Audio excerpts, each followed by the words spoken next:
بسم اللہ الرحمن الرحیم۔ بسم اللہ الرحمن الرحیم۔ السلام علیکم ورحمۃ اللہ وبرکاتہ۔ عزیز طلبہ، امید ہے آپ تمام احباب خیریت سے ہوں گے۔ آج مسند امام اعظم کا سبق نمبر 193 ہے، اور اس سبق میں ہم عورت سے مصافحہ نہ کرنے، مسلمان کا عذر قبول نہ کرنے اور خوشبو نہ لٹانے کا جو بیان احادیث میں ہے اس کی تفصیل پڑھیں گے۔ وَبِهِ قَالَ حَدَّثَنَا أَبُو حَنِيفَةَ عَنْ مُحَمَّدِ بْنِ الْمُنْكَدِرِ عَنْ أُمَيْمَةَ بِنْتِ رُقَيْقَةَ قَالَتْ أَتَيْتُ النَّبِيَّ صَلَّى اللَّهُ عَلَيْهِ وَسَلَّمَ لِأُبَايِعَهُ فَقَالَ إِنِّي لَسْتُ أُصَافِحُ النِّسَاءَ۔ حضرت امیمہ بنت رقیقہ رضی اللہ تعالی عنہ سے مروی ہے، وہ فرماتی ہیں کہ میں نبی اکرم صلی اللہ علیہ وسلم کی خدمت میں حاضر ہوئی تاکہ آپ سے بیعت کر سکوں، تو نبی کریم صلی اللہ علیہ وسلم نے فرمایا میں عورتوں سے مصافحہ نہیں کرتا۔ عزیز طلبہ، اس روایت میں عورت سے مصافحہ نہ کرنے کا بیان ہے۔ نبی کریم صلی اللہ علیہ وسلم نے فرمایا میں عورتوں سے مصافحہ نہیں کرتا۔ آپ صلی اللہ علیہ وسلم نے کبھی کسی اجنبی عورت کو نہیں چھوا، جبکہ آج کل اگر ہم دیکھیں تو آج کل کے زمانے میں جو نام نہاد جعلی پیر ہیں وہ تو مصافحہ ہی کیا اور بھی بہت کچھ کرتے ہیں، جنہیں سن کر ہی جو ہے وہ بندے کے رونگٹے کھڑے ہو جاتے ہیں، سن کر ہی گن آنے لگتی ہے۔ دین کا تقدس پامال کرنے کے لیے اور دین کو بدنام کرنے کے لیے یہ لوگ جو ہے وہ ایسی حرکتیں کرتے ہیں، اور ہمارے عوام بھی ایسے ہیں کہ ایسے چرسیوں کو پہنچی ہوئی سرکار سمجھتے ہیں، ایسے بنگیوں کو وہ پیر مانتے ہیں، اور آپ صلی اللہ علیہ وسلم سے بڑھ کر تو کوئی پیر نہیں ہو سکتا۔ حضرت عائشہ رضی اللہ تعالی عنہ فرماتی ہیں کہ آپ صلی اللہ علیہ وسلم نے کبھی کسی اجنبی عورت کو چھوا تک نہیں، جبکہ آپ صلی اللہ علیہ وسلم معصوم بھی تھے۔ تو آپ جو ہے اندازہ لگائیے کہ جب آپ صلی اللہ علیہ وسلم معصوم ہونے کی حالت میں کسی عورت کو ہاتھ نہیں لگاتے تھے، چھوتے نہیں تھے، تو غیر معصوم کے لیے کتنی احتیاط ضروری ہوگی، اس کا اندازہ آپ اس بات سے لگا لیجئے۔ آئے روز میڈیا میں ایسے واقعات جو ہے وہ رپورٹ ہوتے ہیں کہ کوئی جو ہے وہ کون سی سرکار ہے اور کوئی کون سی سرکار ہے، دین کی بنیادی تعلیمات ہیں ان سے بھی وہ واقف نہیں ہوتے، اور ایسے لوگوں کو ہمارے عوام بھی جو ہے وہ پہنچی ہوئی سرکار اور سمجھتی ہے اور پیر مانتی ہے۔ تو افسوس کا مقام ہے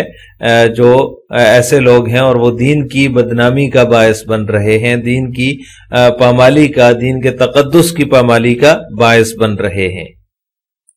وَبِهِ قَالَ حَدَّثَنَا أَبُو حَنِيفَةَ عَنْ عَلْقَمَةَ عَنْ ابْنِ بُرَيْدَةَ عَنْ أَبِيهِ قَالَ قَالَ رَسُولُ اللَّهِ صَلَّى اللَّهُ عَلَيْهِ وَسَلَّمَ مَنْ لَمْ يَقْبَلْ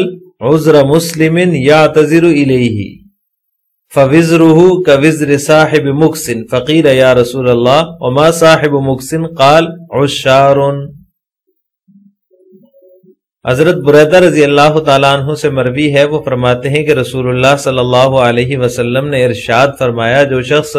کسی مسلمان کا عذر قبول نہ کرے جو اس سے معذرت کر رہا ہو تو اس کا گناہ ایسے ہی ہے جیسے کہ صاحب مکس کا گناہ۔ تو کسی نے پوچھا یا رسول اللہ صاحب مکس کون ہے؟ تو آپ صلی اللہ علیہ وسلم نے ارشاد فرمایا کہ عشر وصول کرنے میں ظلم کرنے والا۔ وَبِهِ قَالَ حَدَّثَنَا أَبُو حَنِيفَةَ عَنْ نَافِعٍ عَنْ ابْنِ عُمَرَ رضی اللہ تعالی عنہ قال قال رسول اللہ صلی اللہ علیہ وسلم من اعتذر الیہ اخوہ المسلم فلم يقبل عذرہ فوزرہ كوزر صاحب مکس یعنی عشارا۔ حضرت ابن عمر رضی اللہ تعالی عنہما سے مروی ہے، رسول اللہ صلی اللہ علیہ وسلم نے ارشاد فرمایا کہ جو شخص اپنے مسلمان بھائی کا عذر سے عذر کرے اور وہ اس کا عذر قبول نہ کرے تو اس کا گناہ صاحب مکس کے گناہ کی طرح ہے۔ کسی نے یعنی کہ صاحب مکس یعنی کہ جو عشر میں ظلم کرنے والا ہے اس کے گناہ جیسا اس کا گناہ ہے۔ عزیز طلبہ، اس روایت میں اپنے مسلمان بھائی کا عذر قبول کرنے کی جو ہے وہ ترغیب ہے، اور اس بات پر آپ صلی اللہ علیہ وسلم نے اس کو عشر میں ظلم کرنے والا جو ہوتا ہے، جو عشر وصول کرتے ہوئے ظلم سے وصول کرتا ہے اور وہ گناہگار کہلاتا ہے، تو ایسے شخص کو بھی جو اپنے مسلمان بھائی کا عذر قبول نہ کرے تو اس کو ایک طرح سے ظالم قرار دیا ہے۔ بعض اوقات ہم اپنے ماتحت سے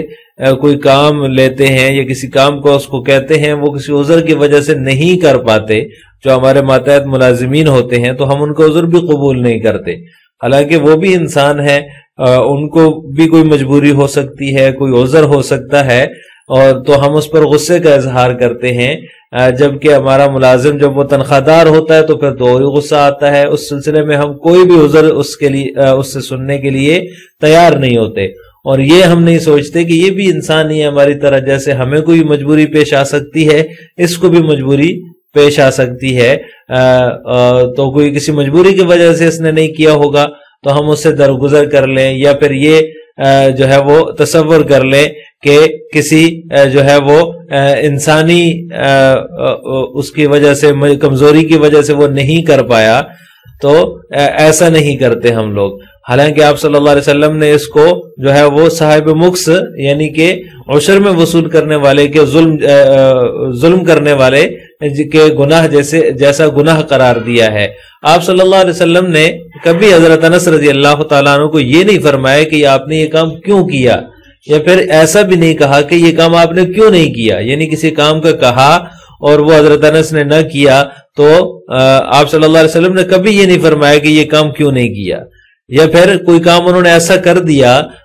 تو بھی نہیں فرمایا کہ آپ نے یہ کام کیوں کیا۔ تو یہ آپ صلی اللہ علیہ وسلم کا اپنے ماتحت کے ساتھ، اپنے خادمین کے ساتھ جو ہے وہ رویہ تھا، اور اس کی ترغیب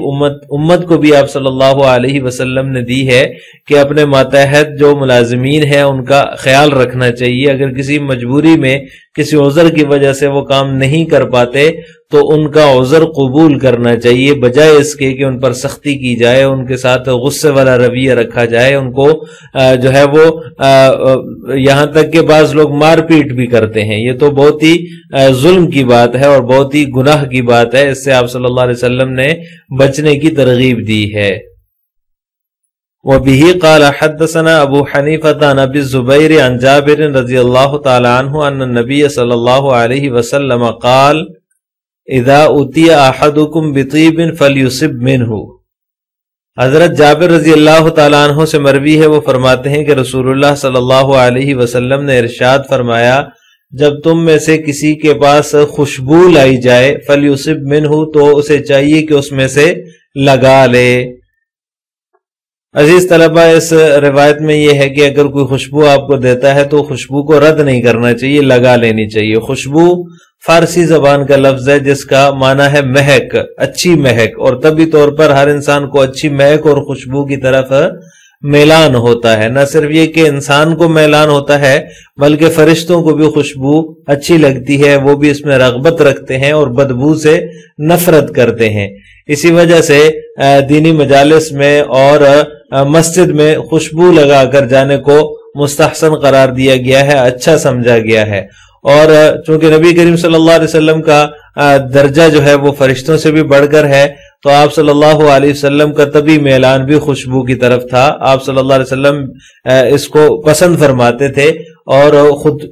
خود بھی جو ہے وہ خوشبو کا ہدیہ اگر کوئی کرتا آپ صلی اللہ علیہ وسلم کو تو آپ صلی اللہ علیہ وسلم اس کو رد نہیں فرماتے تھے، اور صحابہ کرام کو بھی اس کی تلقین فرماتے تھے، گویا کہ یہ آپ صلی اللہ علیہ وسلم کو بہت پسند تھی، خوشبو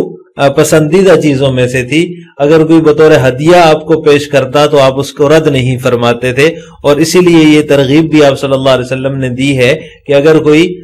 خوشبو تمہارے پاس لائے تو تمہیں چاہیے کہ اس میں سے لگا لو، اس کو رد نہیں کرو۔